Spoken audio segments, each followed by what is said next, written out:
Howdy mates, how are we doing today? This is a second video I want to make for today.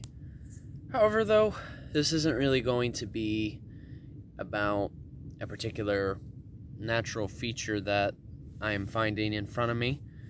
This is actually a video that I want to dedicate towards the language of animacy.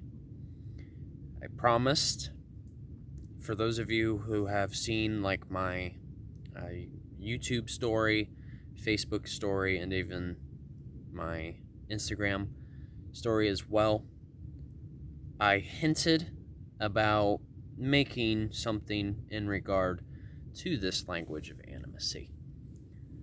But before I introduce what that entails, I want to first really talk about the English language. So, many of us, of course, especially in the United States, English is indeed our primary language. And most of that came from the fact that a lot of the settlers who came here were English speakers. However, though, the United States, in a sense, has its own way of speaking English, especially when it comes to the informalities and even the slang terms. But noticeably, I learned this from a book I've been reading. I'm not going to quite reveal what it is yet because I haven't finished reading it. But English seems to be very obsessed with things, like a car, a house, a book bag, clothes, things, jewelry, materials. And since our culture really seems to highly emphasize on things, only up to 30% of our language actually uses verbs. But the other 70% is more focused on nouns. For those of you who are not sure what nouns are, that basically refers to a specific object. Now, typically when I say object, that usually means something that is inanimate. It's not alive. It's treated as something, in a sense, dead. I don't mean literally dead, but I mean as just something that doesn't seem to have any form of life. But the thing is, I feel that's a common misunderstanding, which I'll go into in a moment.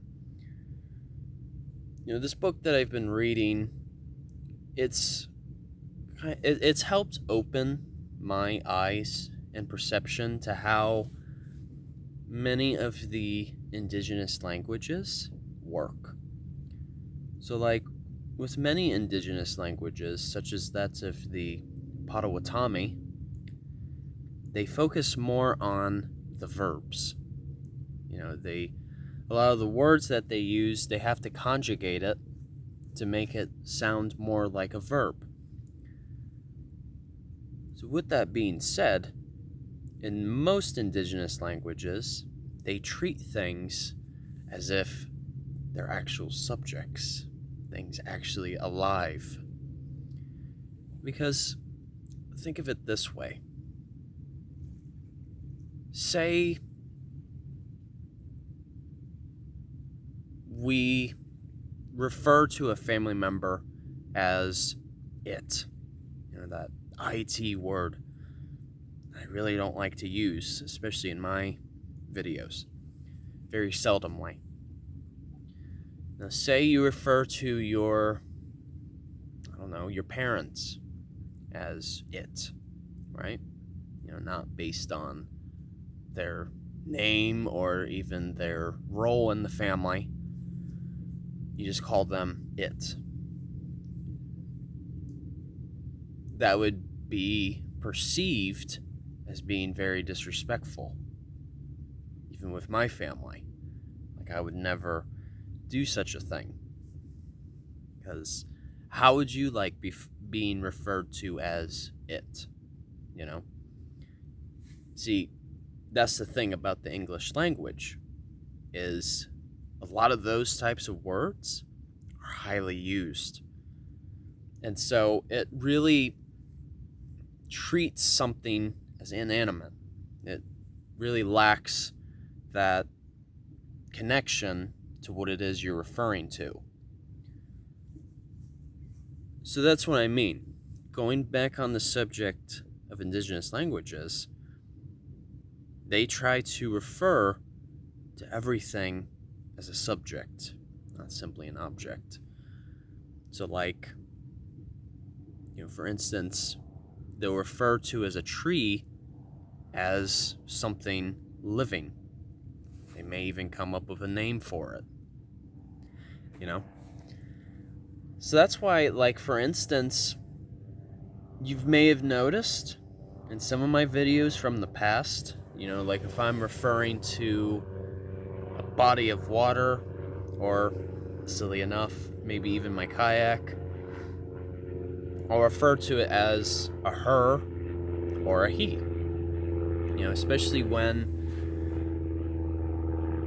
say, the Charlotte Harbor facing me, sometimes I refer to it as a her, because there's living organisms in there, and that water is providing life.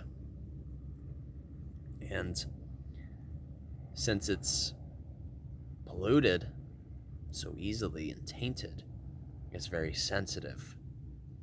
Now, I'm not specifically saying that all,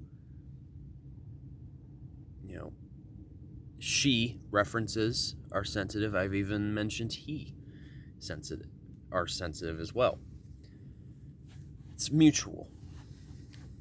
But the point is, I think because of our way of thinking, especially in the English language, it's really created that barrier between the person's connection to the natural world.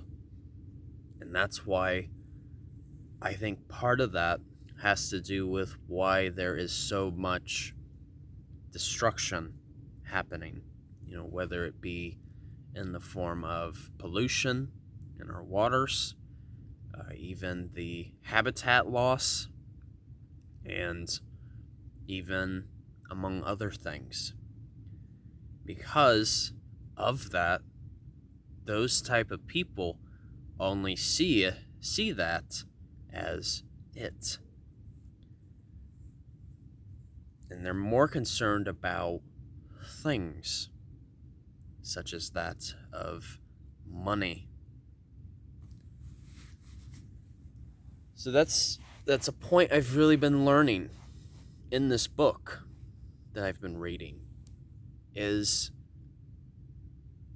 we ought to begin referring to the natural world as more of a living thing, which it is. I mean, think about it. We need the natural world in order for us to survive. Think about it. Like, our food, our water, and even the way of how we make shelter, we need those components from the natural world. And so that's another reference I've made in my past videos where I talk a little bit about reciprocity. So, like, what I mean by reciprocity is if someone gives you something, you would want to give them something back in return. So let me think of an example. So, for instance, when, a few months ago, when I was with my mentor, Garrett Stewart, I'm sure many of you have heard of him, referred to as Captain Planet with the Eco Preservation Project. We were working on a particular reef installment that was going on, and these artificial mini reefs help provide cleaner water. And that form of reciprocity was, the water is providing me a chance to stay hydrated, right? So in return, installing those artificial mini reefs helps keep that water clean. So it's kind of like we're both providing services for each other. Or for instance, if a tree, and that's just one example that I've done, but then say you have a tree, right? It's provided you shade, or it's even provided you a home. I think in the form of reciprocity, you'd want to actually plant more trees if you can. So that's really the point I'm trying to make, is this language of animacy tries to add more of that animated aspect to things that we believe don't need to be referred to as something living. And so, like I said, it's just really a neat concept that I've been reading about lately. So, I'm seeing that I'm a little over 12 minutes, so I think this is a good point to conclude. But the point I'm trying to say is we ought to stop treating several aspects as just simple objects, but rather we should treat them as if we would treat, say, our family, something that matters to us. So it's crazy to think about, like, it all comes down to even the language, too, in terms of how we view something, because we can't think without having a form of language that we use. So, a little philosophical there, too. So, I hope you guys enjoyed this video, and just keep that in mind. Whenever you guys decide to go out on your future adventures, if so. Alright, you guys, take care. I hope all of you enjoy your Wednesday, and Journey on a Journey is outwards. Take care, folks. See ya. Even though it sounds a bit hippie-ish, it could even be a stepping stone towards sustainability, which is indeed a survival thing. Alright, you guys. Take care.